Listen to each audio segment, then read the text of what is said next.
Good morning student. मैं सुमित शर्मा आज की क्लास के साथ। आज की क्लास में हम कक्षा 11th जो है उसके चैप्टर नंबर 5 से एक्सरसाइज 5.3 के क्वेश्चन नंबर 7 से आगे करेंगे, जो कि हमारी कॉन्जुगेट और मॉडुलस के ऊपर बेस्ड है। तो क्वेश्चन नंबर 7 में जो दे रखा है वो आपके पास जैसे कि 5 पार्ट हैं। पहले पार्ट में आपको जो दिखाया गया है वो है ये टर्म्स 1 प्लस में आइटा की पावर 3 माइनस 4 प्लस में 3 आइटा स्क्वायर प्लस में 7 माइनस 9 आइटा की पावर 4, और इसका कॉन्जुगेट भी निकालना है और मॉडुलस भी। इसी तरीके से सेकंड पार्ट है, थर्ड है, फोर्थ, फिफ्थ। तो पहले क्वेश्चन को हम देखते हैं। सबसे पहले हमने क्या देखा कि 1 प्लस में आइटा की पावर 3 जो है उसमें वैल्यूज़ डाल ली भाई। आइटा की पावर 3 की वैल्यू क्या होती है? माइनस ऑफ आइटा, तो ये माइनस ऑफ आइटा आ गया। फिर इसी तरीके से है आइटा स्क्वायर की वैल्यू भी माइनस होती है, तो 4 माइनस 3 आ गया। आइटा की 4 वैल्यू होती है 1। इस तरह से ये सिंप्लीफाई करने के बाद ये वाली वैल्यू जो आई है हमारे पास, ये वाली -2 माइनस आइटा।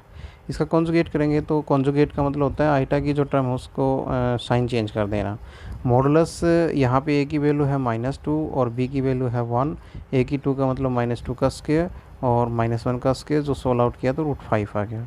इसी तरीके से क्वेश्चन नंबर जो सेकंड पार्ट है इसका, उस पार्ट में हम क्या करेंगे देखना है। यहाँ पे सेकेंड पार्ट के अंदर सबसे पहले ये कॉन्जुगेट का साइन दिया गया है, उसके बाद सिंप्लीफिकेशन है। तो कॉन्जुगेट का साइन का मतलब क्या है, यहाँ हमने इसको सोल्व करना है। मतलब आइटा स्क्वायर की वैल्यू होती है -1, तो -1 के हिसाब से ही बन जाएगा 6, और 6 है इसमें कॉम्प्लेक्स नंबर में, इमेजिनरी पार्ट तो है नहीं, ओनली 6 है, तो इसका कॉन्जुगेट बनेगा नहीं, यानी कि आइटा की वैल्यू कोई है ही नहीं, तो चेंज कहाँ से होगी।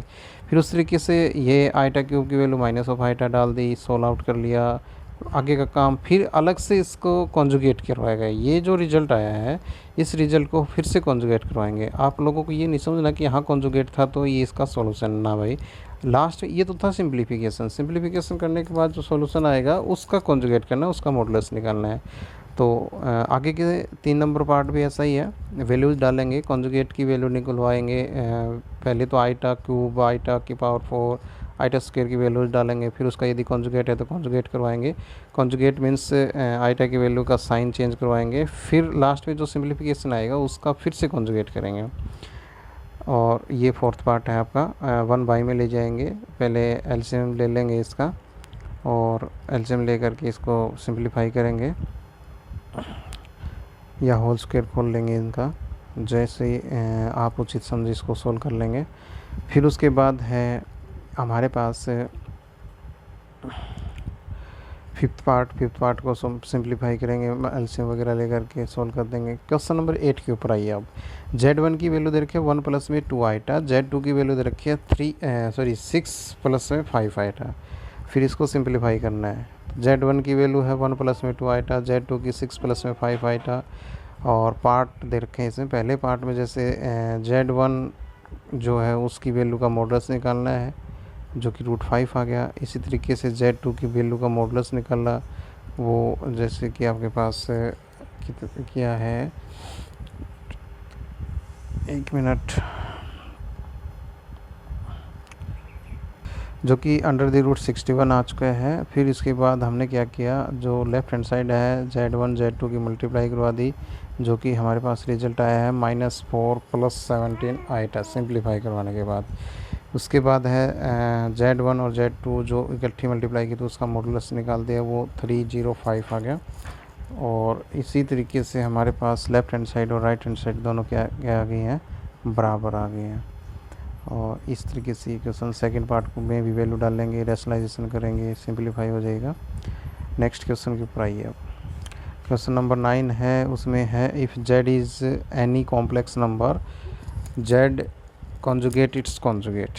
ये शो करना है अभी आपको। जब ये चीज़ें हों तो Z इनवर्स कितना हो जाएगा, Z का कॉन्जुगेट अपॉन में मॉडुलस का स्क्वायर। तो यहाँ हम देख पा रहे हैं कि Z हमने लेट करवा लिया A प्लस में आइटा ऑफ B, फिर उसका कॉन्जुगेट लिया तो आइटा की वैल्यू का साइन चेंज करवा दिया। हमने इन्वर्स निकालेंगे तो इन्वर्स के लिए हम क्या करेंगे, 1/, में ले जाएंगे इसको 1/, में और फिर रैशनलाइजेशन कर देंगे, ये जो रैशनलाइजेशन किया गया है।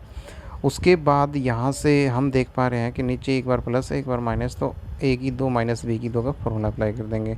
आइटा स्क्वायर की वैल्यू होती है -1, तो हमारे पास नीचे क्या वैल्यू बनेगी, a square plus b square. ऊपर क्या वैल्यू बनेगी भाई, ऊपर वैल्यू बनेगी a माइनस में आइटा ऑफ b। जो हमने शो करना था वो चीज़ चेक करें आप। ऊपर वाली वैल्यू तो जो लेट किया था हमने z है a प्लस में आइटा b, तो उसका कॉन्जुगेट आया हुआ है। नीचे a की वैल्यू और प्लस में b की वैल्यू का अंडर द रूट होता है, उसके लगाने के बाद अंडर द रूट ख़त्म हो जाएगा। तो इस तरह से हमारे लेफ्ट हैंड साइड और राइट साइड दोनों इक्वल आ गए हैं।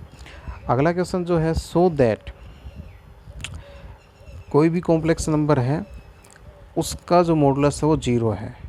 वो कब 0 हो सकता है, जब वो मॉडुलस है जो कॉम्प्लेक्स नंबर लिया है वो खुद ही 0। तो जैसा कि हमने कोई भी मॉडुलस नंबर मान लिया a प्लस में आइटा b, उसका मॉडुलस है 0, तो a square plus b square की वैल्यू अंडर द रूट की वैल्यू कितनी है, 0। तो a square plus b square की वैल्यू कितनी हो जाएगी, 0।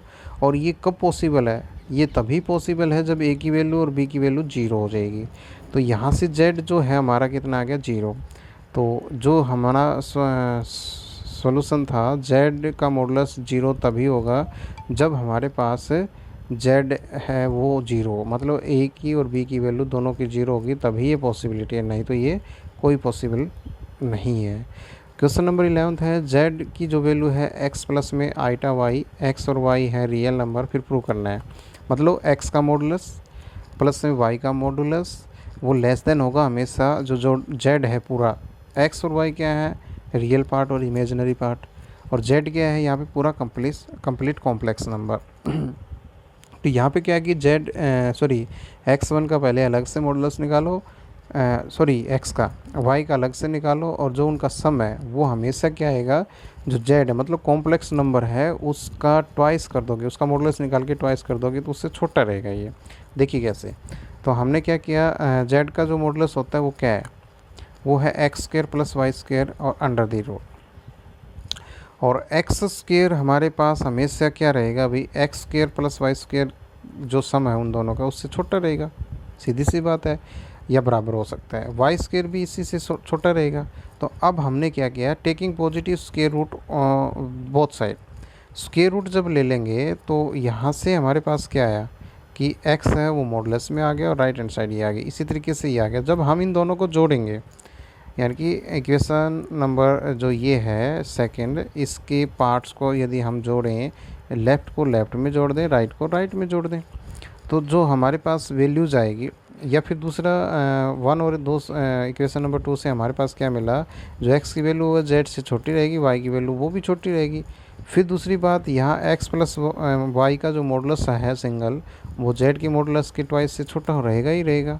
ये था सोल्यूशन आपका। नेक्स्ट क्वेश्चन जो है, इफ़ टू कॉम्प्लेक्स नंबर हैं z1 z2 are such that z1 का मॉडुलस z2 का मॉडुलस क्या है, दोनों बराबर। और ये तभी हो सकता है कि z1 और z2 दोनों बराबर हों। तो हमने क्या किया, इन दोनों को पहले लेट करवा लिया अलग अलग। z1 की value a1 plus iota b1, z2 की value a2 plus iota b2 ले ली। z1 का मॉडुलस निकाल दिया, ये वाला आ गया a1 का स्क्वायर प्लस b1, z2 का निकाला ये वाला आ गया। इट इज़ गिवन दैट कि ये दोनों बराबर हैं, तो बराबर हैं तो हमने इनके मॉडुलस को भी बराबर कर दिया, स्क्वेयरिंग ऑन बोथ साइड करवा लिया। तो स्क्वेयरिंग करने के बाद a1 का स्क्वायर b1 का स्क्वायर a2 का स्क्वायर प्लस b2 का स्क्वायर कंपेयर करवाने के बाद a1 है वो a2 के इक्वल निकल गया, b1 है वो b2 के इक्वल निकल गया, दोनों प्लस माइनस में आ गए। तो z1 की वैल्यू कितनी आ गई, a1 या a2 कहें हम, बराबर आ गए।